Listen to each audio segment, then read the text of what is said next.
Sure. Hey, I'm John. Welcome back to another episode of Out Process and Unsupervised. I'm John. Jason's Jason. It's John Blood. This is the John and John show today. This is the John and John show. Hey, welcome back for round 2. Yeah. Heck yeah. That grill is blinging. Look at you with the money symbol and the freaking Afro Man American suit. Heck yeah. Yeah. Hopefully this comes out. It's too much grill in them grills. Yeah. Hopefully this comes out around the 4th of July. Celebrate America's 250. So we're excited about that. And if not, Kelsey just brought up a good idea. Memorial Day weekend, maybe. It is Memorial Day weekend. It's coming up this weekend. Yeah, so maybe we'll post it then, before then. Who knows? We'll see. Sure. Either way, we're here to celebrate America and all the heroes and everybody that served along the way. So that's what we're going to talk about and see what we get into. Hey, I knew some people on the Ford. They came back. Welcome back, Ford. Welcome back. Y'all freaking kick butt, like presidential citation award. Like what?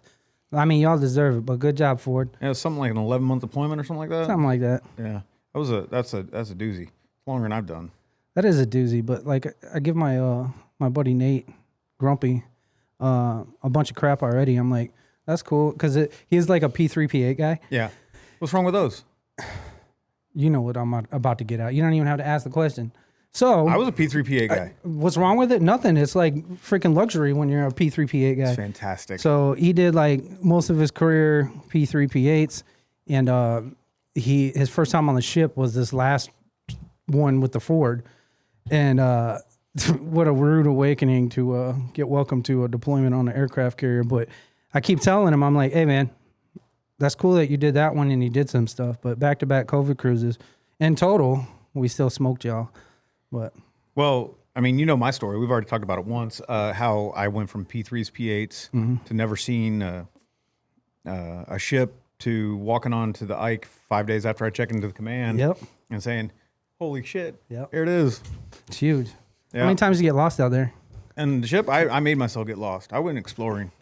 That was my the bad side of me, I guess. I'd middle of the night, hangar bay chief, nothing to do. Let's go see what the ship's about. End up down the shaft room, up on the Admiral's Bridge, wherever. It didn't matter. I was just going. Wait until people go to sleep, huh? Yeah. Then you go exploring. That's what you got to do there. I mean, you lose your mind if you don't. Yep. So. Man, that hangar bay chief job, I had that for a little while. That's a lot of fun. You had it during the day though, so I mean, I never saw the daylight really. Yeah, you're right. Nights. And it's just orange lights everywhere. Everywhere, and then black outside. Yeah, black. I was like, that's fun. But yeah, we had it on days, but that's when everybody was awake who had something to say about a aircraft move. Yep. Like, I remember one time as sketchy as anything. You didn't drive it off the side of the ship, did you? Not that sketchy. But we did spread the blades over the nose, over a pointy nose. Like, we had to open it. Sure. And the pointy nose was right here. The yellow shirts wouldn't move it. The jet, so all right, let's walk it. So we start walking. I think it was even Jake Carver and a few other folks that were help pushing it over the top of the nose as it was opening, dude. That was my butthole was clenched the whole time. I bet. And those pointy noses get in the way. Yeah, for sure. Everywhere. And they don't do shit. Well, most of the time they don't do shit. Just sit there and look pretty, I guess. Or unless it's a parts bird. Helicopters are the ones that are doing all the work. All the work. But, I don't even know what those jets do most of the time. Just burn fuel. That's it. Just hold the pattern. Until you're in a conflict where you're dropping something, it's you're just burning holes in the sky. Yeah. So what's been up, man? How's everything been going? Yeah, it's not bad. Not bad. Got the show going. Yeah. Reaching out to people. Oh, speaking of, great idea you gave me. Hey, if y'all ever want to be a guest on the show, follow us on Out Process and Unsupervised on YouTube. Also, go ahead and follow us on, what else are we on? TikTok, Instagram, all that whatever stuff. You're on. Shoot me a message and we can get you on here. We're kind of far out right now, a couple months, but we'll get you scheduled and get you in here if you want to come on here and tell your show. Great idea, by the way. Thanks. I'll tell you, that's a good stress to have when you're booked out that far with guests, once a week. That means that your voice is getting out there and getting heard, and that's what you want. So the avenue of just reaching out and saying, hey, look, I'm prior military. I did this many years, whether it's 1 year, 1 day, 10 years, 100 years, whatever it might be. Hey, you still served, and it's a good opportunity for them to come out and be on the show. Yeah. Get your word out there. Promote your business. Let us know. Yeah. What about you, though? How you been? I know you've been busy making some tugs. Yeah, the tuggy wuggies. No, we the Southern Blood kind of took off a little bit. Good idea from my my business partner and kind of best friend. Shout out Donnie. Yeah, Donnie. He said, hey, man, why don't you reach out to some of these social media influencers? So we did. I did. I sent them a message on TikTok because I don't have their numbers, and most times social media influencers are hard to get a hold of. So I sent one out to a few different ones. But shout out to Tequila Off-Road, Tim, her husband. They reached back to me. And they said, hey, man, like, we'd love to see your product. And I said, honestly, just give me an honest review of it. And that's this product right here. These are what we call our tuggies. Mm-hmm. They're named that for a reason. And if we know what a tuggy is, this is what you're going to think of when you hear the word tuggy nowadays. I don't know if that's what I'm going to be thinking of when I hear tuggy. That's part of the marketing genius, right? I get it, yeah. But yeah, so we sent them one, and they absolutely love the product, and they got us hooked up with a few other influencers. Alex Gibson, the Gibbies on TikTok. They're a great group of people. Mud and Mamas, another great group of people. But we've been hooked up with them as far as getting the product out there. And orders have been coming in left and right. We're getting ready to go out to the Power Sports Expo in Muskogee, Oklahoma. So Tim and Tequila were like, you guys need to come out there. I'm like, it's so last minute. It's a fucking 18-hour drive or some shit like that. And they're like, would you buy a plane ticket? And I didn't even think about that because I'm usually just traveling with my side-by-side. And they said, just buy a plane ticket and come out and hang out. So that's what we did. We got 3 plane tickets, Sheena, Donnie, and myself. We scooped up the hotel rooms, and we just got hooked up with these influencers, and we're going to go party with them for a few days at the end of the month. Really excited. Everybody's going to be there. The who's who of the off-road, side-by-side world, ATV world is going to be there. All the products are going to be unveiled. This is like the Super Bowl of product unveil. And so we get to be there. I'm going to be dressed just like this, with a big sign that says, ask me about my tuggies. So hopefully we can make a splash. Yeah, I bet you will. You was telling me that story at lunch about tequila and whatnot. And what was his name? Tim. Tim. Yeah. Hey, I appreciate y'all. John Blood told me that y'all were taking care of him when he gets up there. So, hey, good looking out. Yeah, Tim. Tim's the one that really I kind of took some advice on just to help get our name out there. Because like anything else, social media is an animal. It's a machine, though. And then if you can try to find a control with it, you get hooked up with the right people, you talk to the right people, you get the product in people's hands, it'll kind of drive itself behind that. And that's what we're doing. These tuggies we're building, I didn't think anything about them when we first built our first one back in October, November. And these are 100% made out of paracord.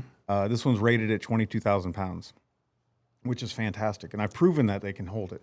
If you guys don't know, follow me on TikTok. You can see I hang a Polaris razor from a tree with one. I need to see that one. I've seen a lot of your videos. I need to see that one. Yeah, that one came up this weekend. I hung my mom's. So you hung it like a piñata? I hung my mom's Polaris razor from a tree in my yard. My HOA absolutely loves it. So, but yeah, Tim's like, yeah, you. Is it still there? No, I brought it down. Okay, I good. took it down for the video. But it was definitely. I waited till my wife left. Funny story behind that is I waited till my wife left, and shout out Sheena. Yeah, we were working on the tuggies. And she's like, I gotta go take Natalie. You guys were tugging? Yep, we were tugging in the office. And she's like, I gotta take Natalie to work. And I was like, okay, cool. I'm gonna go play with my tuggy. Whatever. Yeah. And so mom's razor is broken right now because I'm redoing the clutches on it. So I had to push this son of a bitch by hand out the door or out the garage and into the backyard. And I did this all while she was gone. And I hung it in a tree. And she's like, she saw the video and it says, what the hell are you doing? I said, what? She goes, I can't ever leave you alone. I said, absolutely not. Absolutely not. When you leave me alone, I do dumb shit. And so That's what happened. I mean, that's part of the being unsupervised part of this, right? You can't leave me alone for nothing. I do have plans. I want to hang it from a excavator, one of them from an excavator, and kind of swing it around. So a 2,200 pound side by side swung around on an excavator. That's one of my ideas that's coming up. We're working with a couple companies to do that because I don't own an excavator yet. I got to think about. I got to ask you. So are you on like a subdivision? Yes, I'm in a very much an HOA. The name is estate. It's got estate in the name. Okay. And nice homes. Yeah. Everybody's got a nice home. I am the redneck of the neighborhood, though. If you're hanging a freaking ATV off a tree, but I'm Yeah. just thinking driving around the neighborhood and be like, how did that get there? It's in the backyard, so hopefully nobody really is going to report it. But at the end of the day, that's what they expect from me. I don't. It's fun, and it got good laughs out of people. I know DeSantis came out with, and he's trying to make the HOA like a little more lenient with people, almost get rid of it if I'm not mistaken. So you have free reign then to hang up the ATV wherever you want. If I can sell enough Tuggies, I'll move out of the HOA. And then just I'll just have my own property somewhere. your own property with a bunch of trees and ATVs Yes, hanging from it. That's it. And even in the video, I was standing underneath it, and I was like, well, this is a good opportunity to pressure wash it. I didn't actually pressure wash it, and I wish I had, but it's still a funny video. But you can find me on TikTok, Southern Blood on TikTok, and you can check out those videos. We're also on YouTube, Southern Blood, and Facebook. Yeah. Social media is blowing up. I'm working with this guy named Scott Carney. Shout out Scott, his wife Jessica. They own a couple apps that we use. One of them's called Lost Riders, and they're constantly putting out huge events, give back events. Like one coming up in July is Lost Riders Back to School fundraiser. They collect a bunch of stuff and give it away for kids back to school, school supplies, things That's like good. that. The other one I'm working with is Alex Gibson, her and her husband, Austin. They own Gibby's, Alex and Austin on TikTok, but they're doing a big trail ride event. It's called Family Trail Fest. That's up at Mudslingers for the 4th of July weekend. So we're sponsoring. We're one of the sponsors for that event. I'm excited to go. My first time to Mississippi, other than just driving through. So we're going to go hang out with them for the weekend and give away a bunch of cool stuff and dress patriotic as we can. Hell yeah. America, fuck yeah. Yeah. But the company that we own, Southern Blood Creations, owns the Tuggy USA. So my favorite thing was I needed a good name, and with our backgrounds, military, it was just a fit. So we called it Tuggy USA.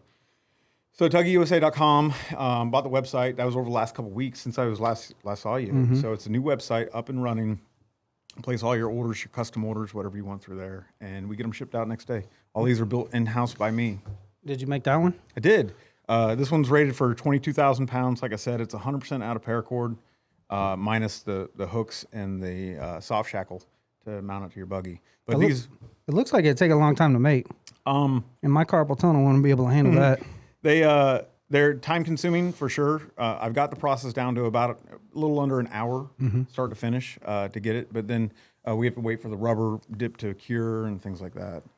But it's I'm able to get 4 or 5 a day done before I just really get tired of it. It's truly remarkable because like I said, a lot of the videos that you have is you making your tuggies and like you live stream showing when you're making them. So like if anyone has questions about the product, I mean, just watch the show and watch how it's made. Watch his show. Yeah, and we offer they do come with a limited lifetime warranty. So against any defects and coming undone, anything like that, we send out care instructions because it is fabric. It's made out of paracord.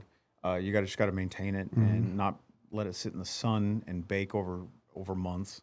That way it doesn't just dry out and stuff like that. But we do offer a limited lifetime warranty against any breakage, any manufacturer defects, really.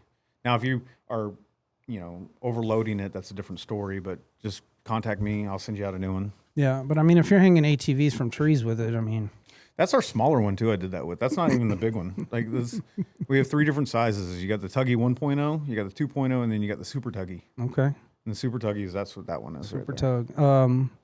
We was at lunch. We was talking about you've never broken one. I haven't broken one yet. That's amazing. Like as much as stress test you put on that thing, like it still doesn't break. Well, I was talking to Alex Gibson yesterday or the day before. She made a comment about one on my social medias, and I said, break it. Show me where it breaks. If you break it, I'm going to send you a new one. That's fine. But show me where it breaks. For my research and development process, I need to see where the fail points are. Yeah. And so if we can break it, by all means, I'll send you a new one. Still, he didn't? No, they haven't broken it yet. They're going to use it to, I guess, move a bunch of boulders. And because they own an excavating company, Okay. a land clearing company. And they're like, yeah, we got a few 1,000-pound boulders. We're going to try and hook up to it and move it around. I said, absolutely. Yeah. Hook it up to a semi and drag a semi. I don't know. I don't know what else I could do other than hire a strong man. Or you could probably do it too. Like, know. you see how they do that pulling thing? yeah, I got you. You come on over and do that. But- I'm too hurt. But you're still in. I don't want to hear it. No, no. And I'm older than you. No, you need to be doing. We just established I'm older. Yes. Like not by much, but still. Few months. Yeah.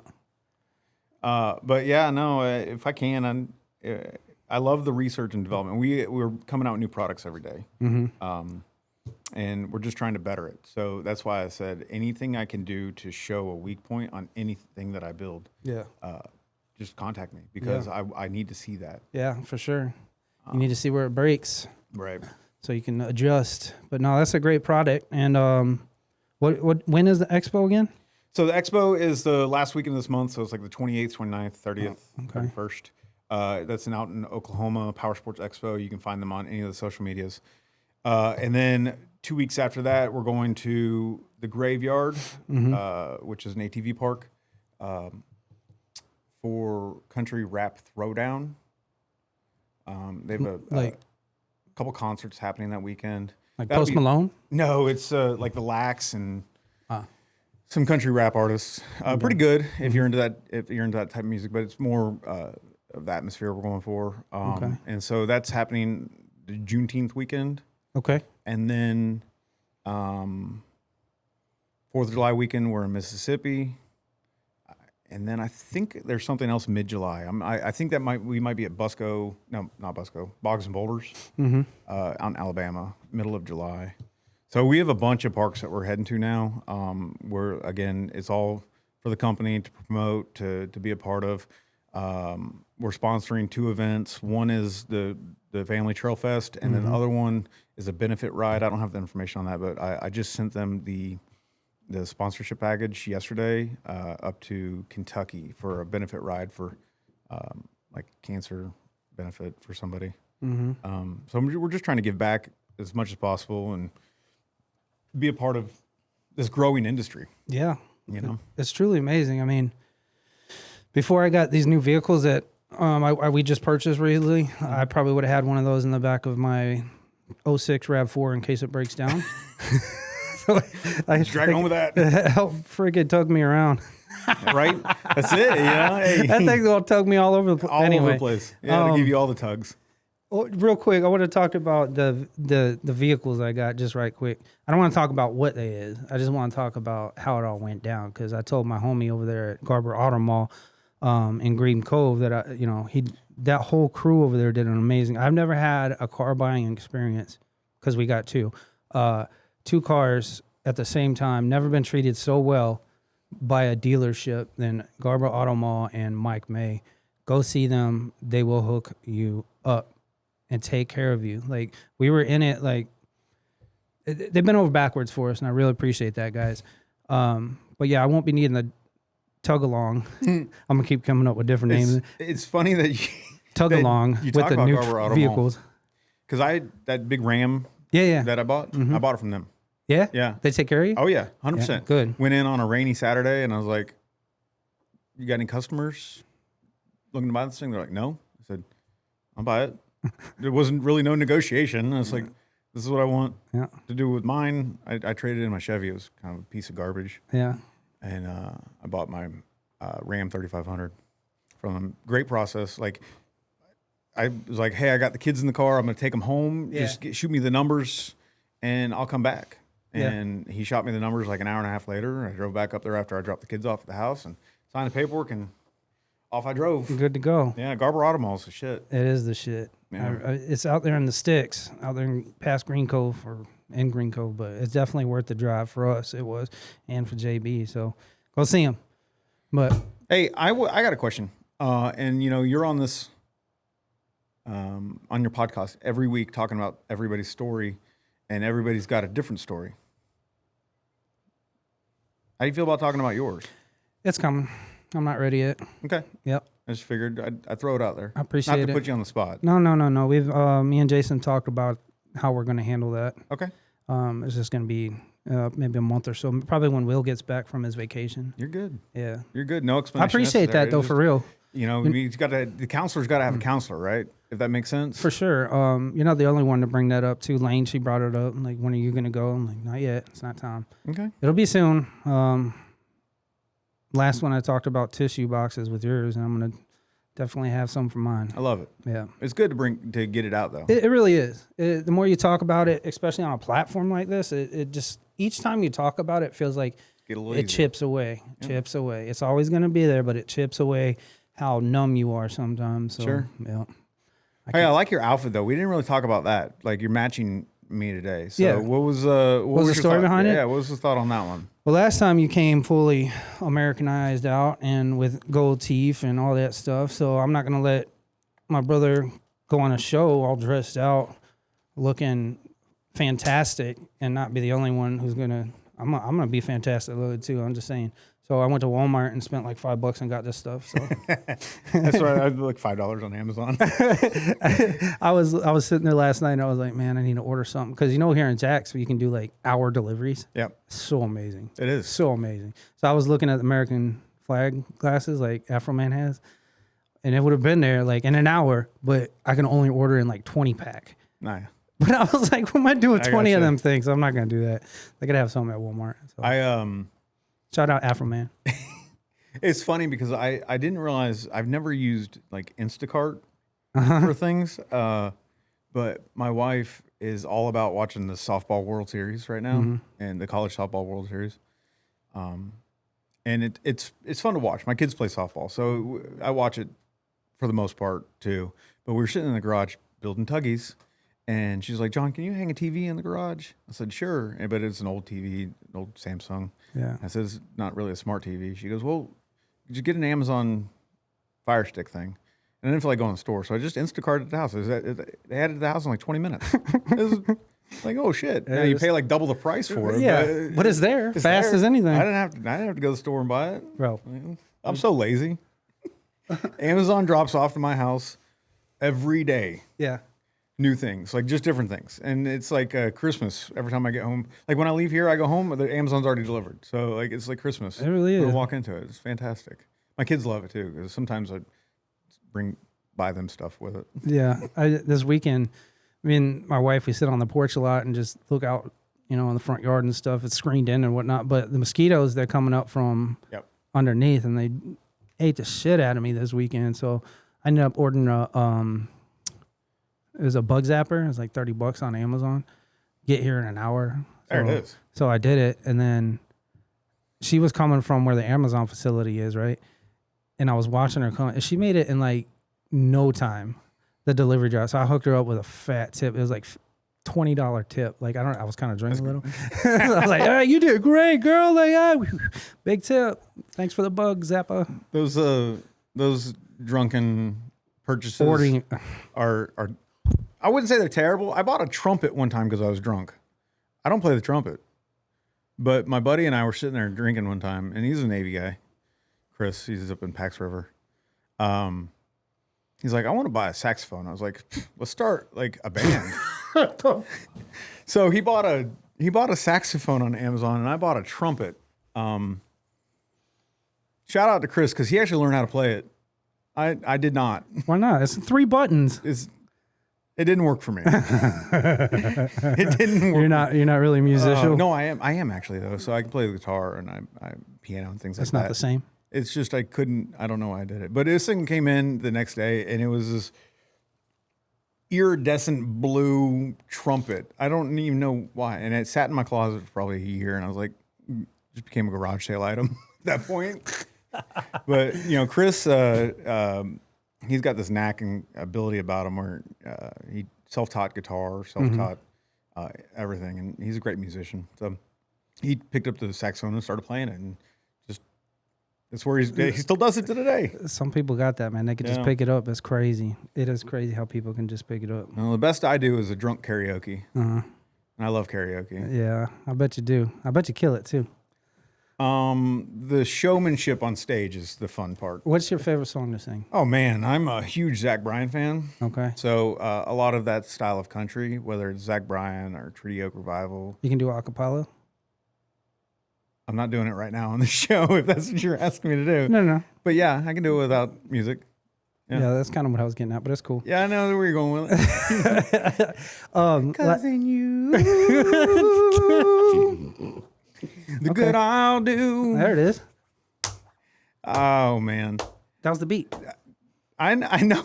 You stopped, though. All right, hey. So last time he was on the show, we can talk about some Navy shit just a little bit. Yeah, we got to talk about some stuff. You're still in, as we all know. 2 more years, right? Yeah. Well, no, just at 3 now still. Yeah, I know. But that'll all be short duty. Yeah, all short Hopefully. duty. All short duty. But last time you were just about to get your eye surgery. Yeah. You want to talk about that a little bit? Because some of our folks, they'll be due for that surgery probably or about to go up for it. Sure. Yeah. So one of my sailors went in, had PRK or LASIK, one of the two. And I wore glasses, really thick glasses. I couldn't see shit. I told him I liked it. I don't know. Y'all put in the comments if you liked his glasses last time. They were all different colors, but they were a pain in the butt for the lifestyle that I like out of there in mud parks. And I was telling you, like the frames were so caked with mud. I bought them on Amazon in 5-packs because I'd go through them so damn quick. I was able to find my prescription and go from there. But so I went to the doctor. He's like, hey, you need to go get eye surgery. And so I went to the doctor, and basically the doctor looked at me and goes, your eyes are fucked. You don't qualify for LASIK. He didn't say that, but like basically what he implied is I didn't qualify for LASIK or PRK, the two standard types of surgeries. So they did a reflective lens exchange, which is cataract surgery. They go in and I guess they changed my eyes, whatever. I asked them if I could get the new Meta ones where I could scroll TikTok and Facebook with, but then that's not a thing yet. Not a thing yet. Navy's not buying off on that. But I did get new lenses put in my eyes where I can see now. So I can at least read without glasses, and I can see most parts. Great surgery. The doctor was fantastic. Probably one of the best experiences I've had with a few of the surgeries that I've had in the Navy. And they did a really, really good job. Good. Painless. It was, you just have to wear an eye patch for the first day, and then every night for a week. You got to put drops in your eyes for a month, just while everything heals. But it's a great surgery. It's one eye at a time, obviously. Yeah, one eye at a time. They did my right one first. Excuse me. They do the dominant eye first, which for that month, because it's a month in between, I had 2 different prescriptions in my eyes. So I'd be at work, and I'd look, and I'd say, let me turn on my focus eye real quick. And then before I could see my emails, because it was just so weird looking at the screen. You went at NESJX? Yeah, NESJX. And, I don't even know if the doctor was a civilian or if he was a Navy doctor. I think he was a civilian, though. He's an optometrist. But he did a great job. Super nice, informative. Yeah. Talk you through the whole thing. Even when you're awake while you do it, he's still talking to you the whole thing. He's like, what kind of music do you want to listen to? So whatever you got on, doc, because they give you some relaxation meds, clamp your eye open, and then start carving. Yep. So I had PRK back in the day. Okay.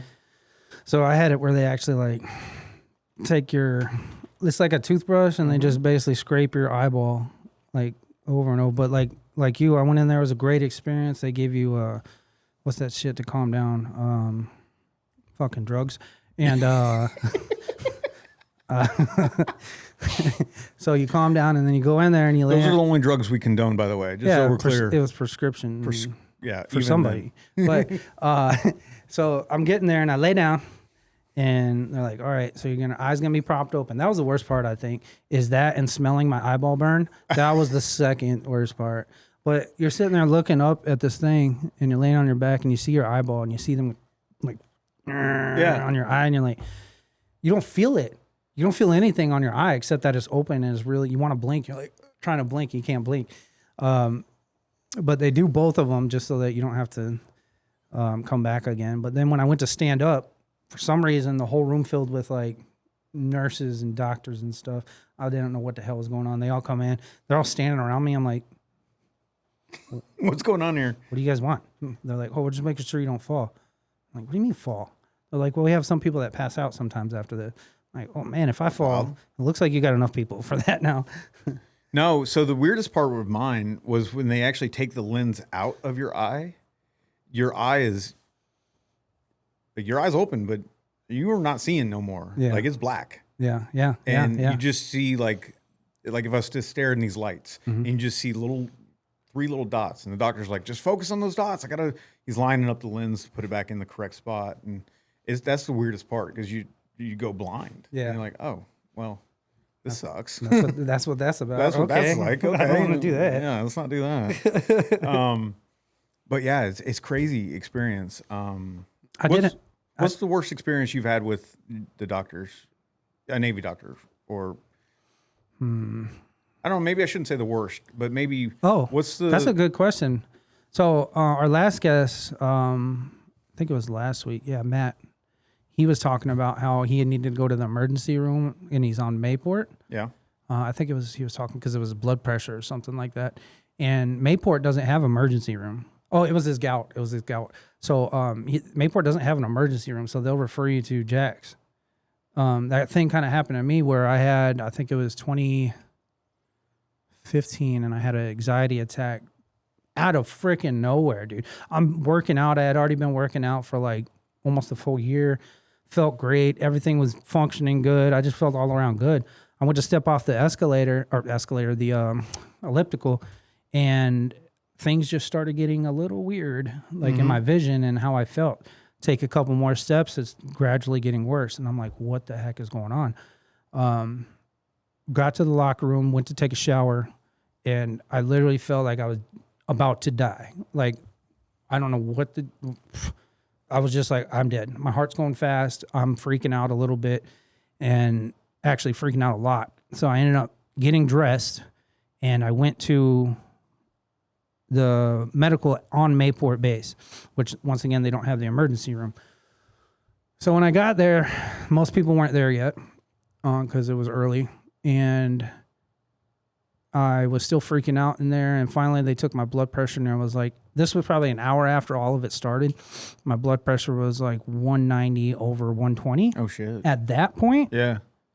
So what was it before? Right. And then that's when they're like, oh, we don't have an emergency room here. And I'm like, what do you mean? They're like, oh, you need to go to Jack's. I'm like, so you had to drive yourself to the emergency room at Jack's? I think I just drove my ass home. I don't know, man, because like I don't remember much after that because of everything that was going on.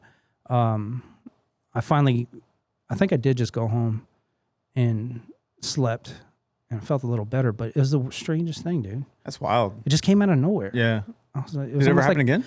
Yeah, it's happened. Not as that was the worst one. Okay. It's just crazy how that just snuck up on you. Yeah. Like it was almost like a vertigo kind of thing. What do you think scheming up over there? I know you're trying to say something. No, I just listened to it, man. Like that's wild that you got turned away from with that blood pressure. Yeah, with a blood pressure like that. That's crazy. Because I have high blood pressure too, but it's never been that or that I know of. Yeah. And I very well could have been in the middle of an anxiety attack or something like that, and I just didn't know. Yeah. But at the end of the day, that's pretty wild, man. It is. I had one in boot camp also. It was a swim call. It was after swim. Did you not know how to swim? No, I knew how to swim pretty good. You sure? I didn't know. Now you do. But I got done with the swim call, and then I got out, and the same kind of thing started to happen. That was when I was 20 years old. So it's kind of been going on for a while. Yeah. No, I gotcha. No, I've had some pretty shit experience. I mean, we all kind of talk shit about it too, the medical side of what we deal with. from your story to other people's stories, it all kind of focuses around the same thing. Like you're not getting the correct care at the time that you probably needed. Now, if you dug into it more, you could probably get the right care that you needed. Yeah. To definitive care, we call it, right? But without having that initial response being correct, you don't know where to go from there. So that's wild. Yeah. I mean, you got a story you want to elaborate on there? Well, I'm no different than anybody else's, I guess. I've had a few surgeries and in the Navy or different medical care from getting my tooth was probably the most wild story I think I've ever had. All the way down to a vasectomy that didn't go quite as planned. Wait, hold on. Okay, let's I don't want to go that route, but back this up right here. So, you got neutered in the Navy. Well, obviously you're still in the Navy. yeah, By a Navy doctor, yeah, and it got messed up. yeah. That's weird. Yeah, I wouldn't let the Navy doctors touch my nuts. I'm just saying, bro. I went out. I waited till I got out. Then my wife's like, "You're getting neutered." I'm like, "Okay." They said like Tucked my tail and 1 went. in 10 have complications. I was one of those ones. Can you talk about your complications for those who might have complications out there? Don't put yourself on the spot or embarrass yourself. Everything works fine now. But I had a little bit of extra swelling. That's not always bad. And no, not when your right one looks like an eggplant. But without going into too much graphic detail, it was some extra swelling, and one of them when they clipped it, and I guess they clipped a vein or some kind of blood vessel, and just caused some extra swelling, and it was like a 6-month recovery process. Oh my God. With those, the tooth though. I broke my tooth. Hold on, I want to go back to nuts again. So I got a buddy at my second command. He got a vasectomy from there. His got screwed up too. He had to walk.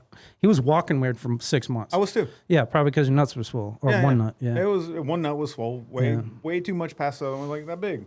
Dang. And then the incision decided to open up, and the blood clots decided to Go away. come out. To unclot. To unclot. Damn, dude. Yeah, it was, and then I had so the week I got back, I was at VB30, and they're like, "Hey, you got a dress whites inspection." I was like, "No, the fuck I don't. You guys don't want me in dress whites right now."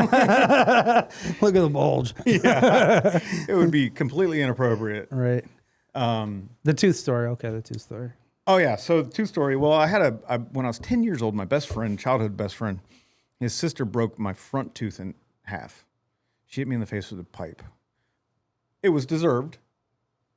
I deserved it. What did you do to deserve a pipe to the face? I probably threw it at her first, like being a little shit. And I was like, Did it hit her? I don't think so. So she picked it up and chucked it at my face, and it snapped this tooth in half. Man. But so when I was 10, it was already my permanent tooth, and the doctor put a big cap on it, right? Right. So this is almost 10 years ago, 2016. The doctor, Navy doctor, dentist, was like, "Oh, this cap is kind of old. We could redo it." And I'm like, "It's still held in pretty good. Like we can leave it." And they're like, "Nah, let's redo it." Oh, fuck, whatever. So they popped the cap off, and then they went to polish it to put a new one on. Yeah. Well, when they polished it too much. So this happened. This was like August 2015. Christmas, I was still waiting on my permanent one to come in, and Christmas Day, that evening, I had to have an emergency root canal because the tooth had died. Dang. After they polished it and exposed the root too much. The tooth had died to where I was like, "Honey, I'm in so much pain." We went to NS Jack's emergency room with a Yeti cup full of ice, and I just held my mouth in it like that, trying to numb it. And they called in a dentist. I remember this because he was down in Gainesville, probably partying it up on Christmas, but he was the duty dentist, and he did a emergency root canal that night. Fast forward to April, the root canal that he did wasn't a complete root canal. Left some root in there, had to go back in and do another one. And then they put the temporary on. temporary one stayed on for that deployment, 2016 deployment. Got back, got my permanent put on. 2019, I had formed a dry socket above that tooth. The root canal had gotten, I guess, infected. I didn't know it, but the dentist was like, "Hey, you got to have, I don't know what it's called, where they cut open your gum from above it." Flap. No, they cut open the gum from above it, and they take that bone out and put cadaver bone in. All right, cool. So 2020. You got dead people bone in your face? Yes. Okay. I still see dead people. Hell yeah. In like 2023, I broke that tooth completely out.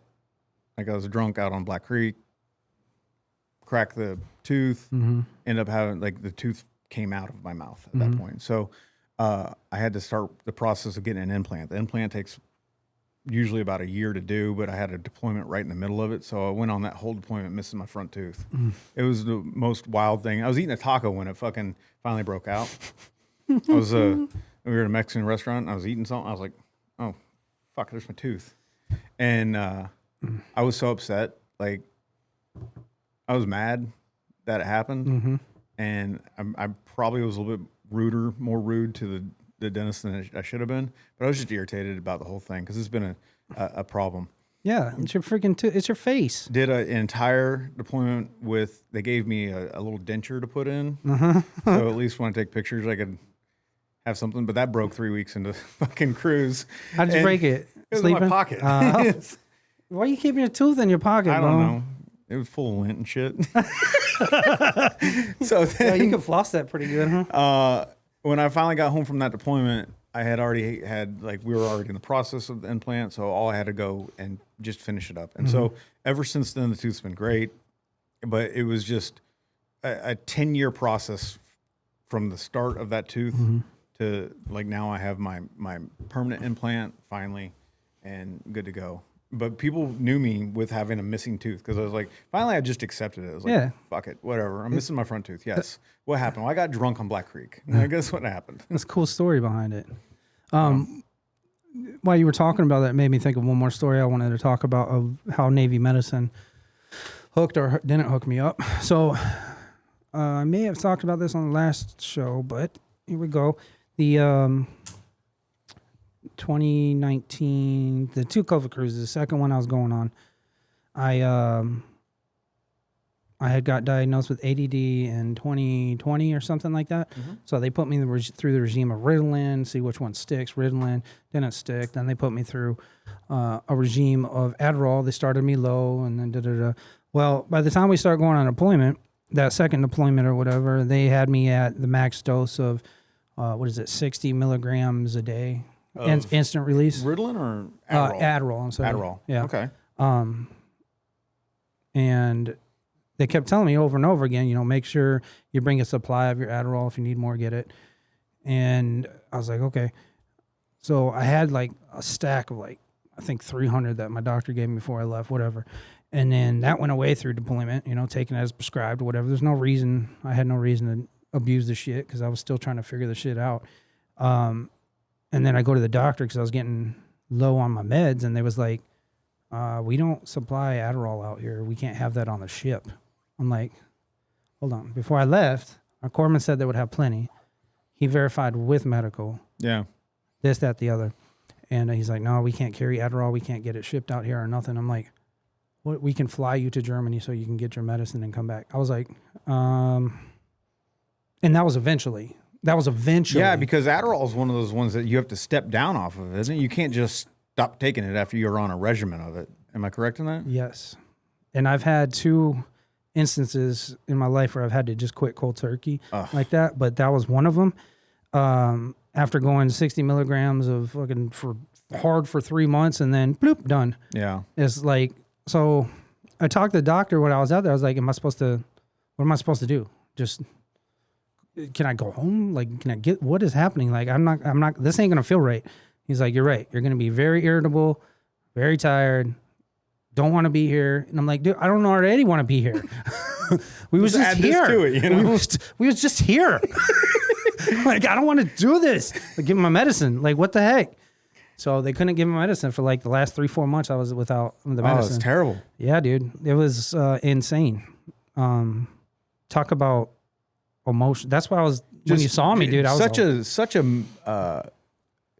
you want to talk about highs and lows? I mean, of a deployment normally, and then you got the extra lows on top of that. You know, no shit. Yeah, I think we all were suffering from that a little bit on that second cruise, even more so, just because none of us wanted to fucking be there. Nobody. There wasn't. If you wanted to be on that boat for the second cruise after we had just done the first one, then good on you. Good on you. Leave me alone. Yeah. Don't include me in that. Yeah. None of us wanted to be there, and it was such a pain in the ass. It was, and the second time I quit cold turkey on that stuff is when I actually was able to really enjoy the side effects of quitting.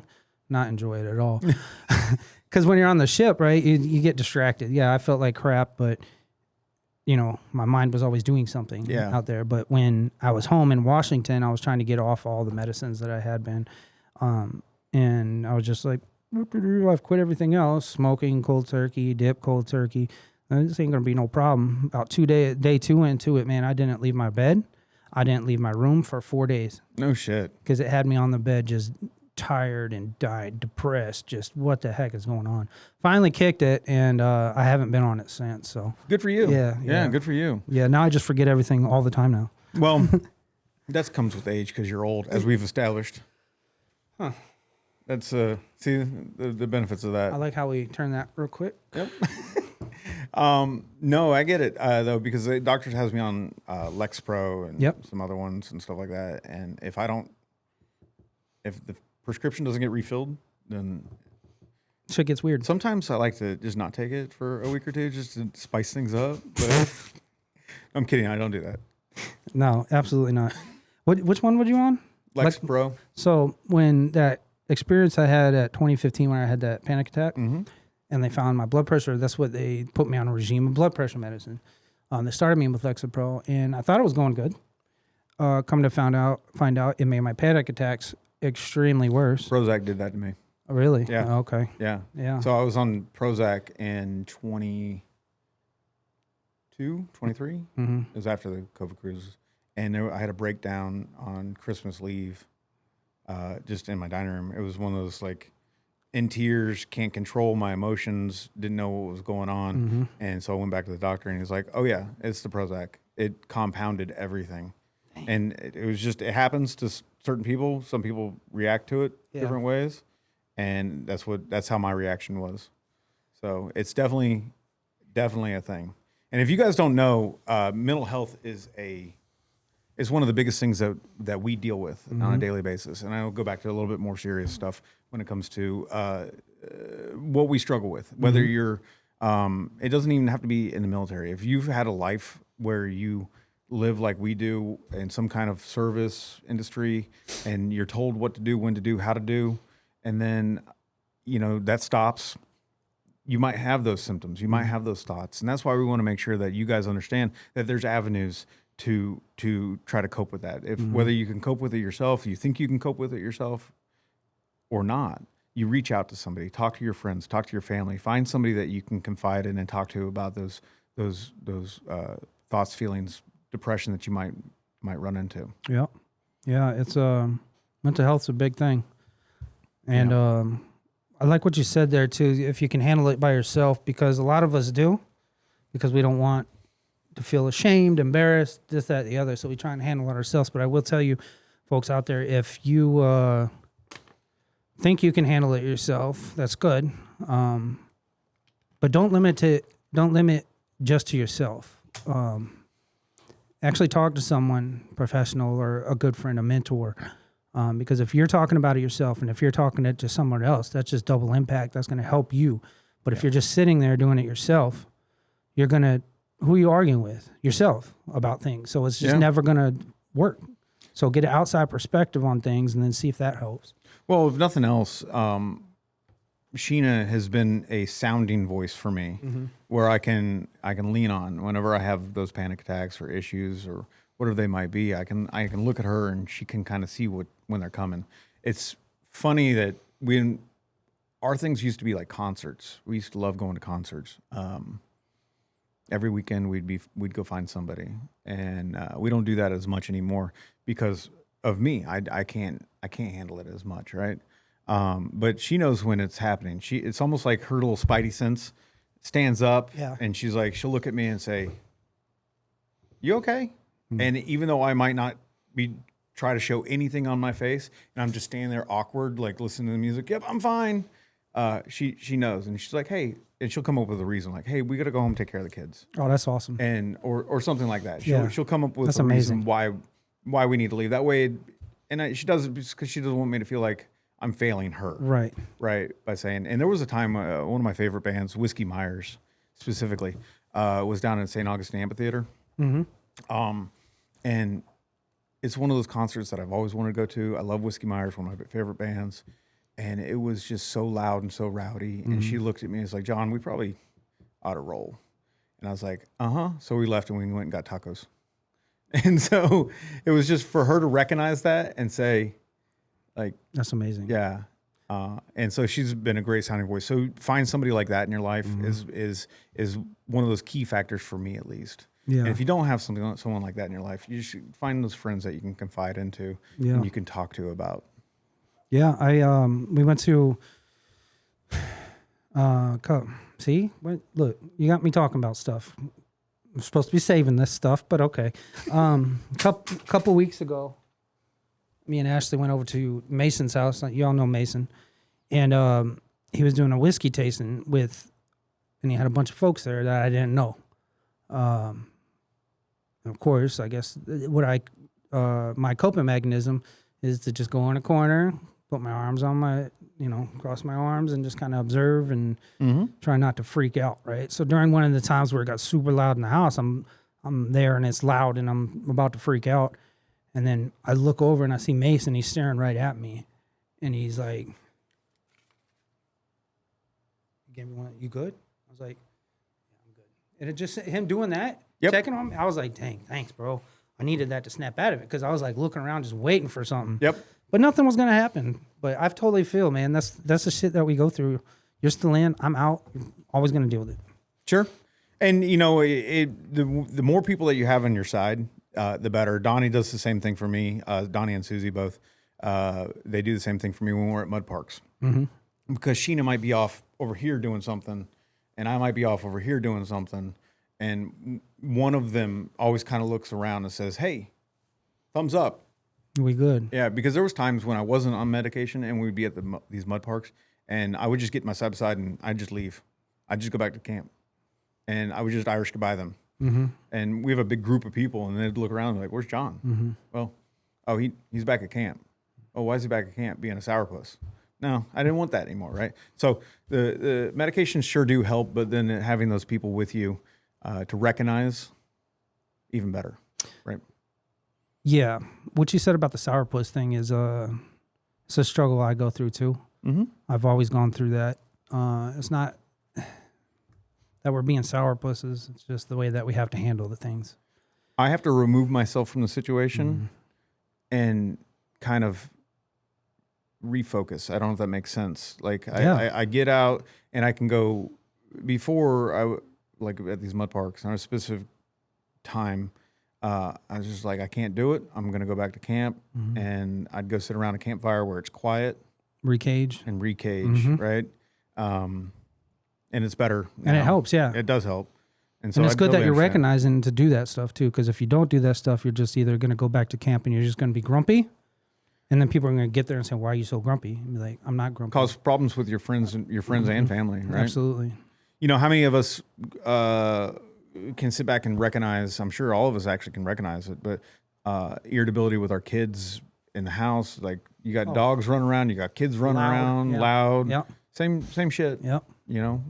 So again, it's good to just recognize it and then say, okay, This is what's going on. this is what's happening. I need to focus on that. So Yeah, for sure. yeah. Little change of pace here. What who is your favorite all-time chief? Either Favorite all-time chief. yeah. Oh goodness. Either while you were chief, Yeah. No. before. So I have a couple favorites, I guess, and it's through different seasons of my life. I call it.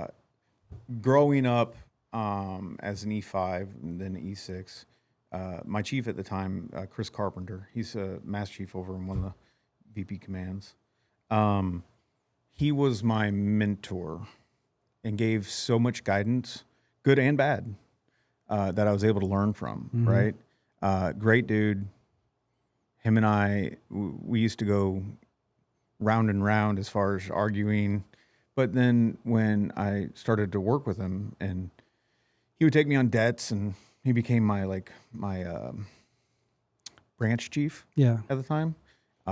He like accelerated my career with that. But then, fast forward a little bit, a lot of my brothers and sisters now are some of my favorites. David Greer. I don't know if you know David Greer. He's at the Wing. He's one of my favorites just because he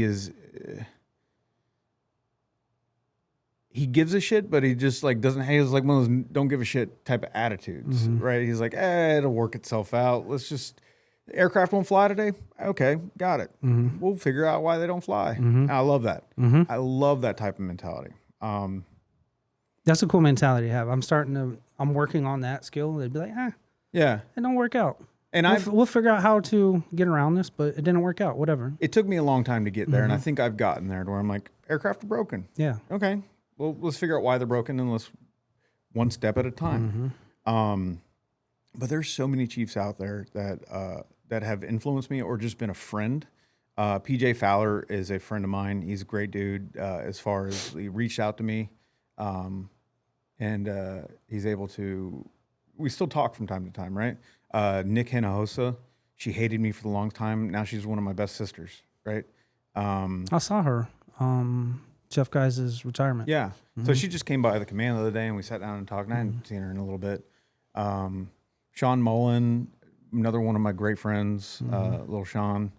And so there's just so many chiefs out there that I could say influenced me, that are my favorite, but it wouldn't do all of them justice if I said that. Again, Chris Carpenter probably helped shape my career the most.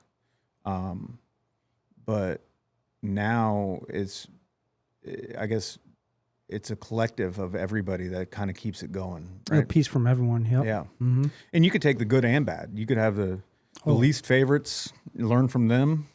You have the most favorites, learn from them. I mean, it just kind of molds who you are.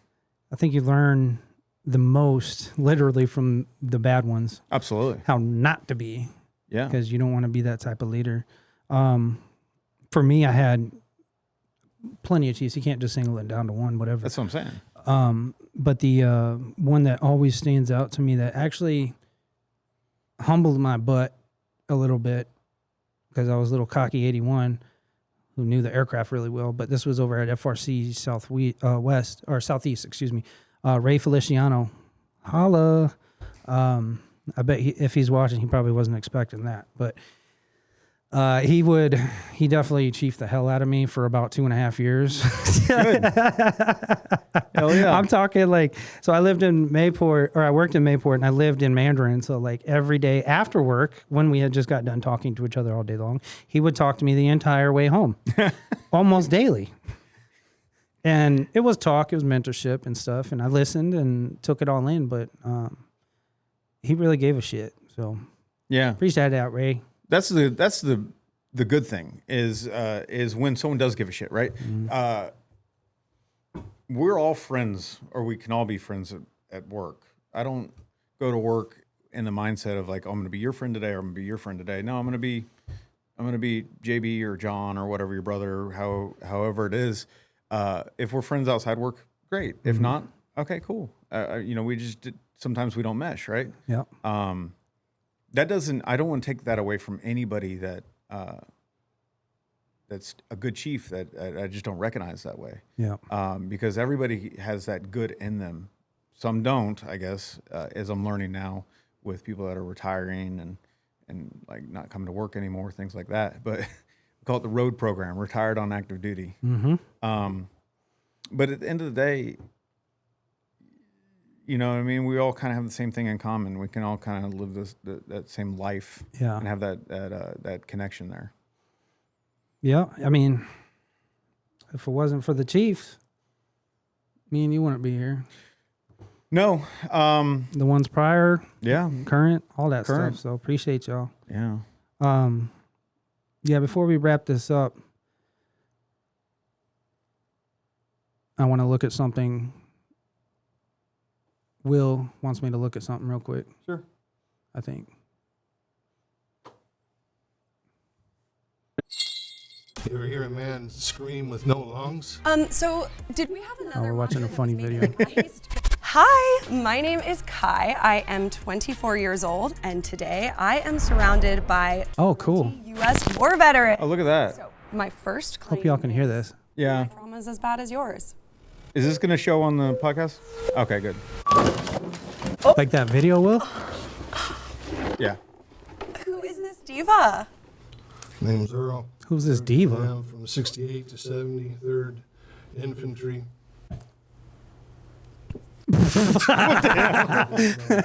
Night terrors and wake up screaming so bad I lose my voice. I'm so sorry for you boo-boos, but have you ever passed a fuck-ass kidney stone, which is more painful than giving birth, dead-ass, and then your boyfriend of 3 years dumps you, all in a 4-month period? One of our trucks hit a mine outside. He was cracking jokes, and the next half of him was hanging off a tree. You ever hear a man scream with no lungs? Why did that story give me actual chills? Okay, you definitely have more trauma than me. Okay, that's embarrassing. But my next claim is that Yeah, I'm that literally dude's fighting rough for right my there. life.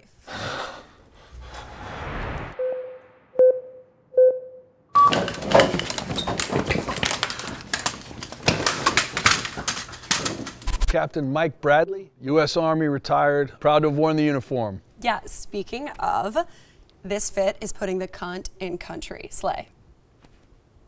I'm fighting a war with myself. You know, I'm fighting a battle with me. And that's the hardest battle that anyone can fight.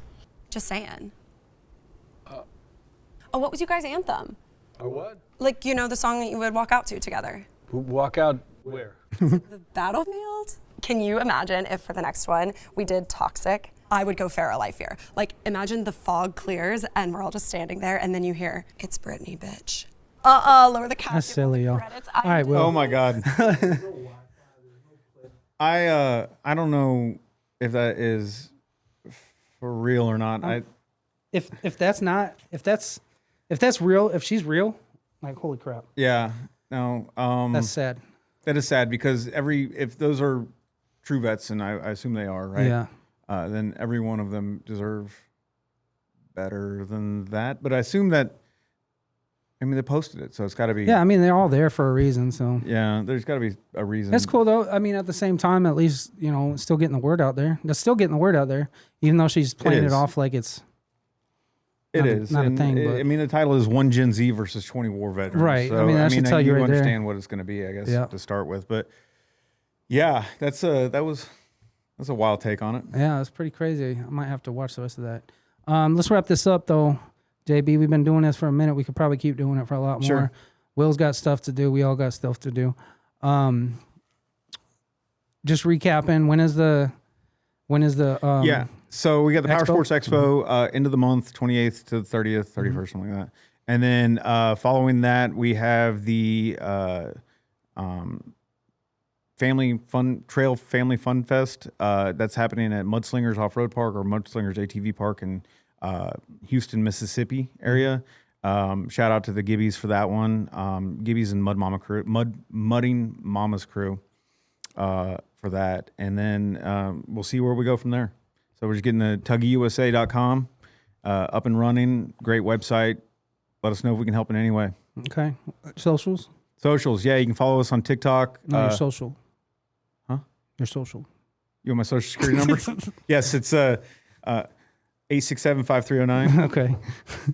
No, follow us on TikTok, Southern Blood, TikTok, Instagram, Facebook, YouTube, all of it, Southern Blood. You can find our videos on there. The most recent one's hanging a side by side from a tree. That's a fun one. That is the most recent one. That is the most recent one. Okay, I'm gonna check it. And if this one comes out for Memorial Day, let's make sure that we give remembrance to all those that have sacrificed before us, firefighters, EMTs, paramedics, police officers, military.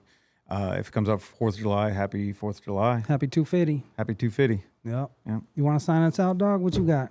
Hey, follow Outprocessed and Unsupervised on YouTube. On YouTube, yep. YouTube. What are your other socials? So V8 Champions on TikTok, on TikTok and Insta, Facebook. You'll find V8 Champion there. You'll find Campion Law, our great sponsors. Chris Campion, his company's on there. You'll find all that stuff on there. I appreciate you circling around back with that. Yeah. No, I appreciate you having me on. It's Yeah. been a blast. And, come on anytime you ask Yeah, me yeah. to. This So ain't going to be the last time we see you for sure. let's do it again. Okay. Hey. Deuces. Yeah. Hey, thanks for the show, guys. Thanks for tuning in. I hope y'all have a great rest of your week. And tuggy, tug, tug. All right. Tuggy, wuggy, wuggy.